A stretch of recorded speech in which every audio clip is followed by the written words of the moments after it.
Elena Nembrini, quali le sfide per il settore del turismo in Italia? Allora,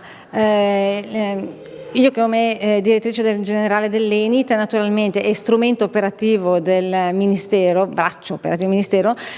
ci poniamo proprio il tema della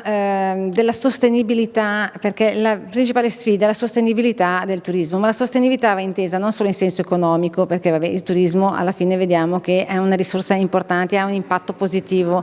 sulla nostra bilancia di pagamenti, ma la sostenibilità deve essere vista dal punto di vista sia del turista e quindi delle prestazioni, dei servizi che vengono resi al turista, dell'esperienzialità del turista, sia delle comunità che ricevono e accolgono il turista. Il turista oggi cerca sempre più esperienze diverse e noi in questo abbiamo gioco facile, perché ovviamente l'Italia è un paese che consente straordinarie possibilità e questo è anche uno strumento di diversificazione, di alleggerimento dei flussi turistici dalle grandi città, per cui lo wedding system, il meeting system, il turismo lento, il turismo enogastronomico sono tutti strumenti, alla fine non sono solo offerte, ma diventano poi degli strumenti per consentire al turista di vivere delle esperienze autentiche e alle città che oggi soffrono molto di overtour, di flussi pesanti,